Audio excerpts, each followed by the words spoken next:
What up, world? It's your boy Jaystar back again with another video. We got the value plays of the week 3 slate for you, man. And we gonna get right into it with the best matchups you already know for position and who can really get us that good value amount of points, man, to be able to build lineups so that way we can cash in on picking better, bigger, better weapons and stuff like that. And you know what I mean? Like the better plays, man. These 9,000s and 88s and 81 players and stuff like that. When you're trying to put them in, you're going to need a value play. As we've seen back-to-back weeks, I mean, I think the first week, Millionaire Maker had Romeo Dobbs for 3K.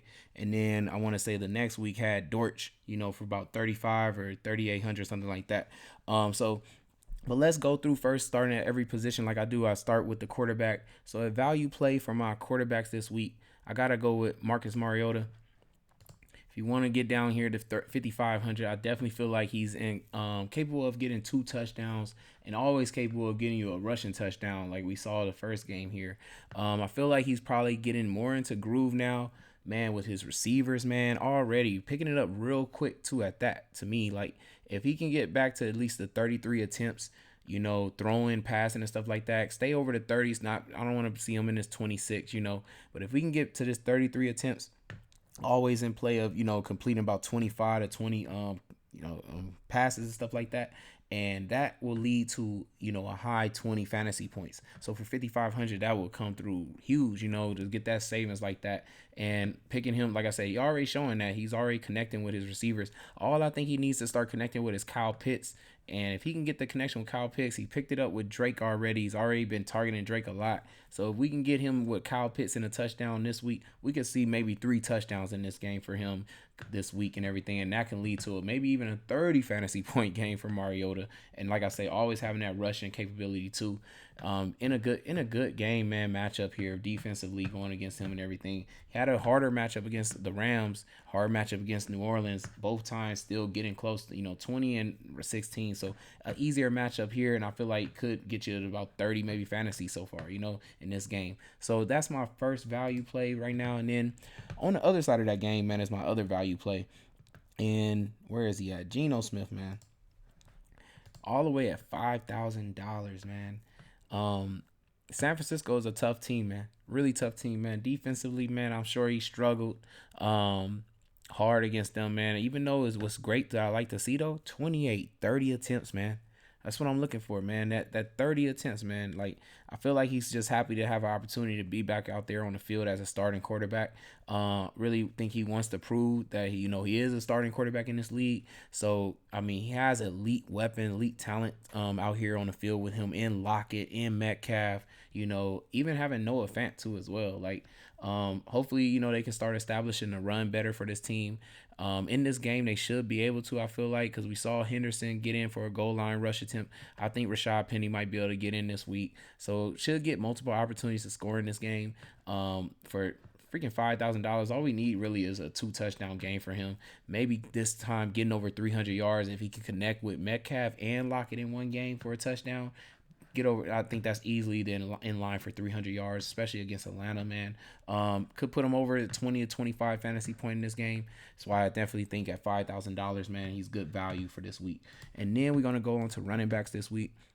My running backs this week is, let's get to Josh Jacobs, man. Josh Jacobs at 5,400. It's just the team he's going against. Tennessee has been giving up running back points, man, fantasy points, pretty high fantasy points running back. We already saw Saquon Barkley kill them. Not really much we saw from who was it that they just played? The Bills. They didn't run a lot at all in that game though, so didn't really have to get tested again the way they did against Saquon. So I do feel that since Josh Jacobs here is running, every time, at least multiple times in the game. I do think the Raiders need to establish the run more in this, period. Because I mean, the passing is going well, but they're just having too hard of a time scoring, multiple touchdowns in a game. And I think this game, they should be able to get a rushing opportunity for Jacobs. They should have multiple opportunities to score against Tennessee. So I can see him definitely getting a rushing touchdown, maybe getting close to 100 yards or maybe getting a 100-yard bonus and getting you to about 15 to 20 fantasy points. So definitely for 5,400, I like Josh Jacobs in a value play this week. My second value play, though, this week has to go to Damien Pierce, man. I think he's a sleeper play, man. His touches is going up. Just a young back getting the feel of the games and stuff like that of what the NFL is like, coming out that college. Had such a great college career, but now, trying to put it together, and I just think for $5,000 still, like long as he keeps being down here, 47, 48, the way I saw Green Bay was able to run, and I know we have more established back on my Packer team and everything like that, and we have two different backs too that both still run the ball, very well too at that. I feel like though he could definitely get in there for a touchdown in this game. For some, like I just feel like Chicago, man, they're up in the top fantasy points for running backs, and if he's gonna get 15 touches, maybe we see just an added 2 or 3 touches, man, and the targets on the receiving options too as well, man. But if he could just break some more long runs, in this game, like we saw Aaron Jones do in the game, he has that shiftiness to make people miss. So I can definitely see him averaging five yards of carry in this game, get into over 100-yard bonus, maybe if he comes short of getting a touchdown, but the 100-yard bonus for 5,000, man, just gets you enough, man, points, fantasy. I think he finally gets a double-digit fantasy in this game, about 15 to 18 range I could see him at, but could be sleeper for a nice 20 for 5,000 for. So putting him in the lineup, I feel really good about putting him in my lineup this week, just so I can pay up for other better options and stuff like that. And so then we get on to receivers this week. So once again, we got to run back Greg Dortch, man. Greg Dortch is definitely in play again. As long as we know, if Moore is out, even if Moore is there, man, I just feel like he's kind of established himself a little bit, in this slot position, man. He's doing so well, man. He's just doing so well, man. Got a touchdown the last game, came through with the 15 points. I know his prices went up, so it'll hurt more if he doesn't play well. So you do want to keep an eye on that because 4 targets is kind of little compared to that 9. If it was 9 or 8 to 7 every game, I feel like it's safe to take him, for sure. But definitely still 4,300, hasn't crossed that 5,000 yet. Once he gets to 5,000, I probably won't want him no more.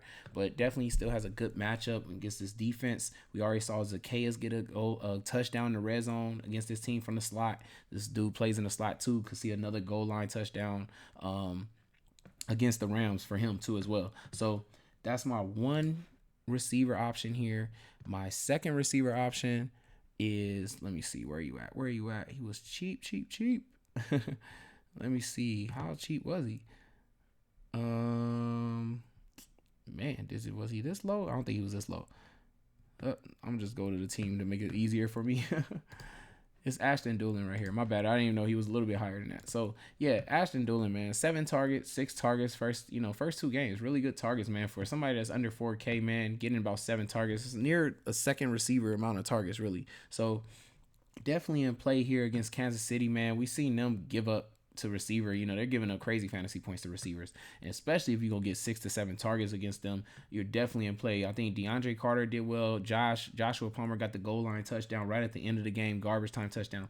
3,900, man, could definitely come through, get a touchdown for you with 7 targets, get a 80-yard game again with 7 targets. That's even nice too as well. I think what he had. Why did he take? What happened here?